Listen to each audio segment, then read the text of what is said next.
Hey outdoor lovers, this video I'm just going to show you how we roll when we tent camp. And this is how we tent camp sometimes, and I call it a partial glamping. And the reason why I say that is because while I did bring quite a few things that help make this more comfortable, more like a glamping experience, sometimes I go all out and I have even more. But let me show you what we are working with today. So first of all, we always love to bring lots of nice LED lights.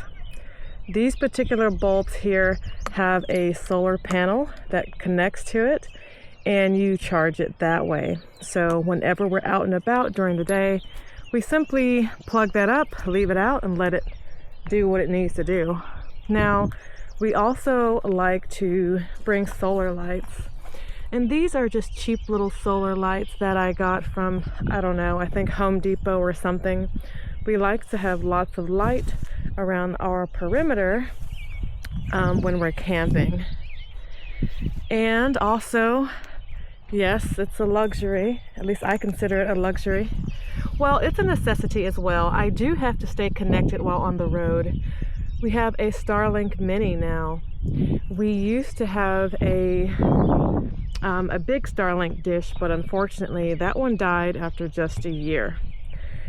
And I think that sums up the exterior. I'll show you our pop-up bathhouse in just a bit there, but let's go ahead, while we're over here, look at our cooking situation. So many times I just bring the little small Blackstone griddle with me, just because I don't really want to rely on whether or not they'll have one of these stand-up grills.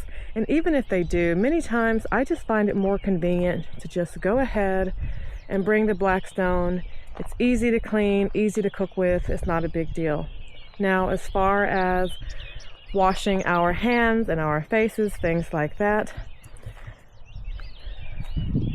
we just use a 2.5 gallon jug.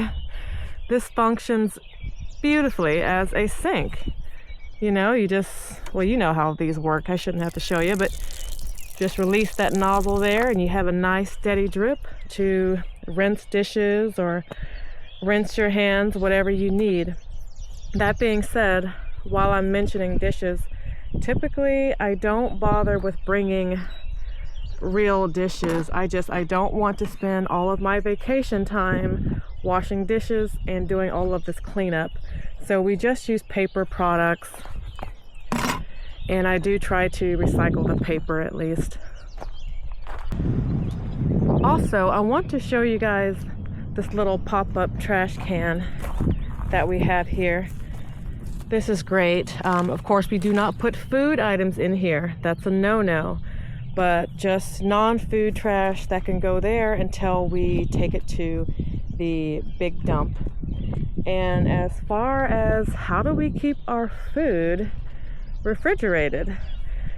Well, at one point I was considering buying one of those refrigerators for car camping that looks like a cooler. And I saw the prices and I was like, no, I don't think so.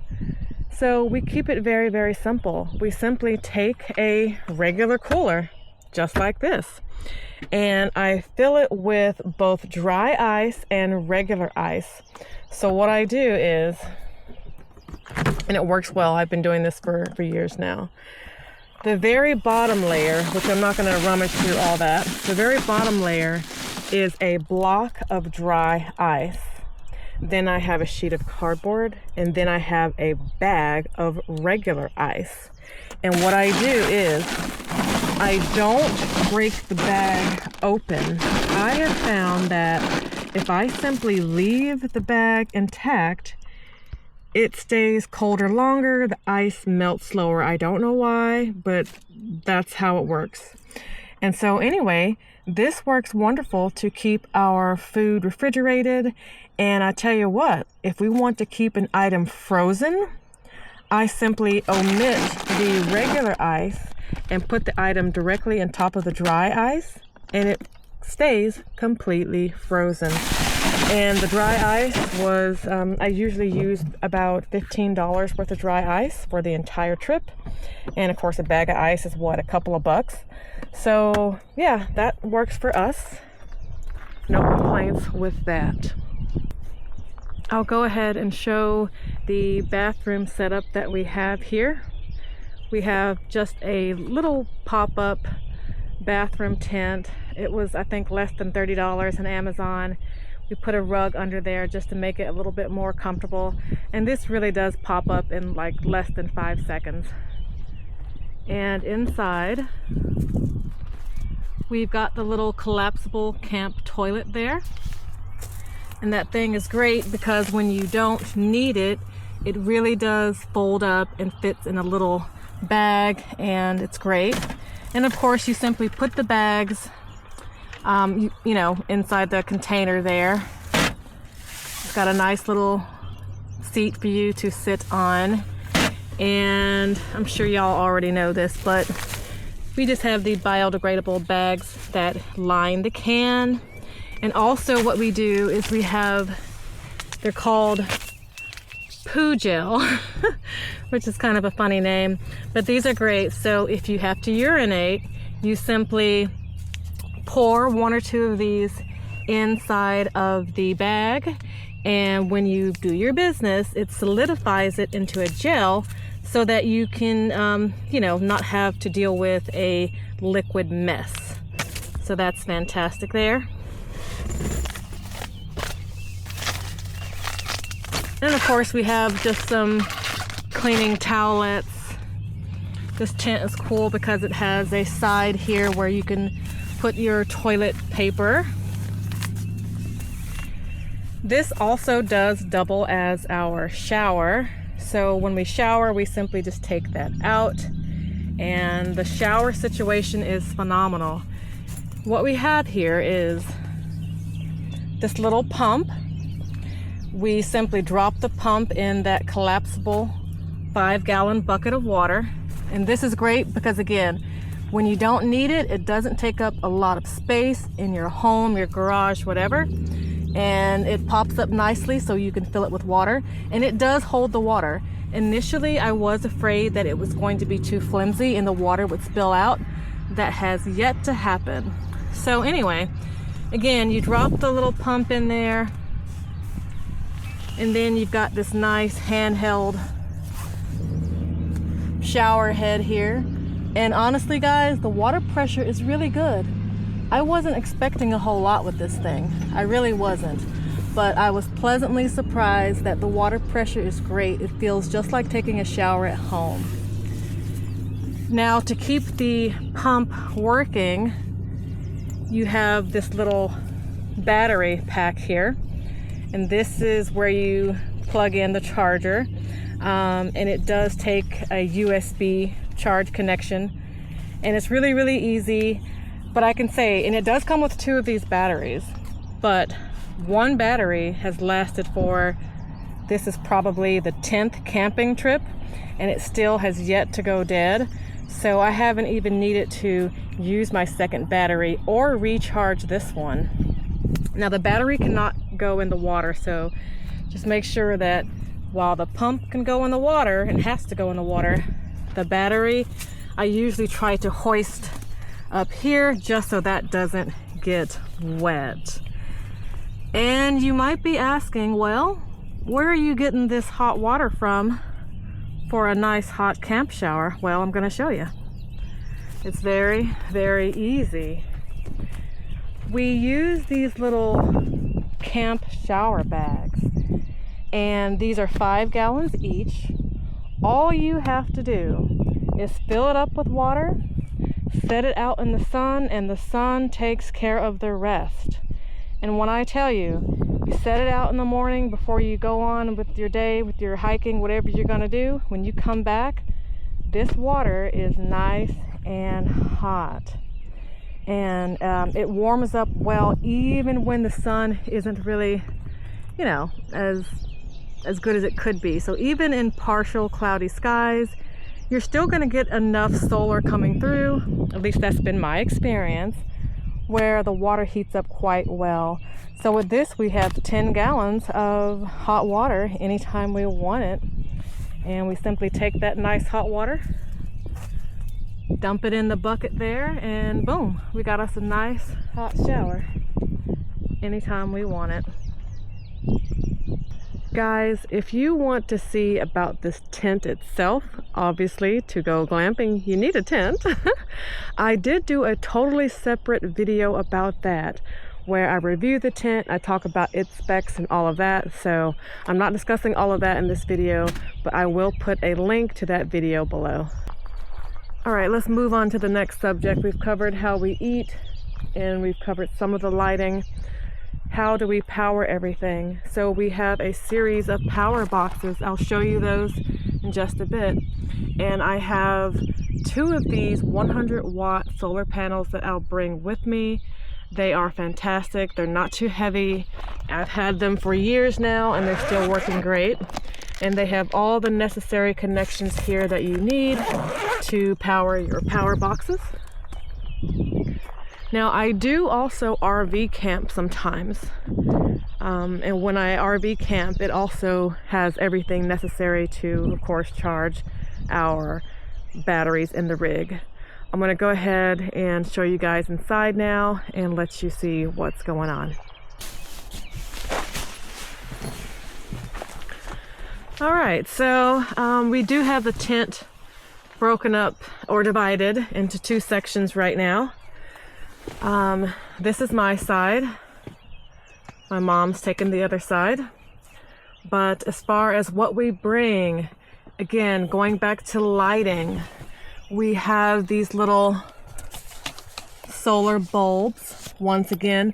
Now these bulbs do not take solar panels. These bulbs here have a little switch and we simply connect that via USB to these little power boxes here. I got these from Amazon. I think I forgot what the rating is, but anyway, I can put that information in the description box. We plug it in here and this little tiny power bank about the size of a cell phone, it'll power these little LED lights for days, really. Providing you don't leave it on all day long, which of course most of us don't because we're out and about during the day. And I simply keep that there. And while I'm here, outside, if you remember, I was showing you the exterior LED bulbs. Well, these are the little solar panels that keep those charged.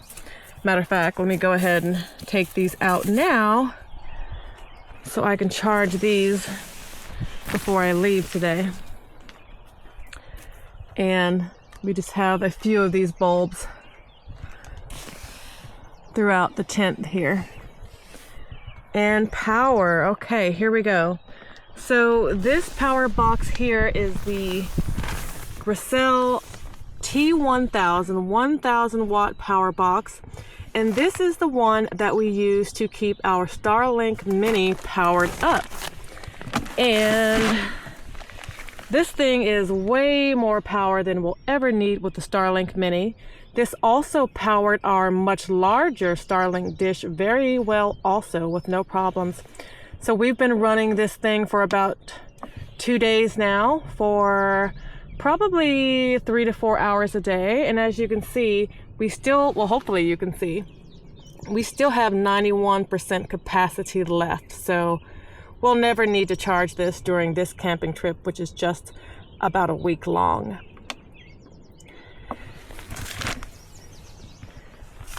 So as far as, oh, and let me show you the other power boxes as well. That one is dedicated to Starlink only, so my mother and I both have a 300 watt, which we use to power our laptops.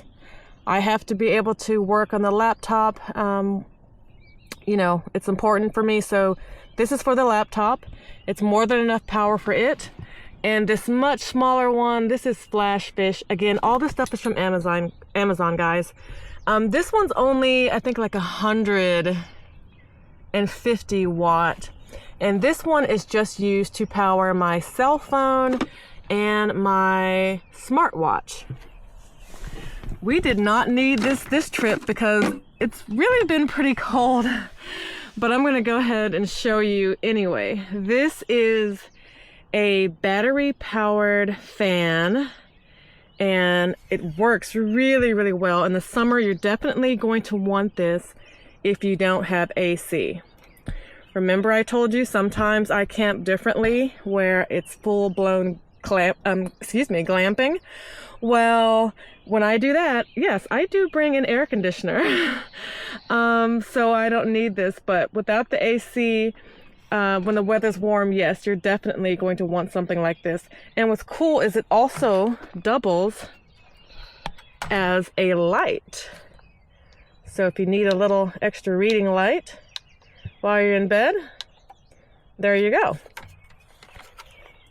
This also lasts a long time, so I charge it before I leave home, and it lasts for several days without requiring a new charge. Seating, as you can see, just a very basic $5 Walmart camp chair, nothing too crazy. We also have headlamps. These are so important. We love to have these when we need to walk around the campground in the evening.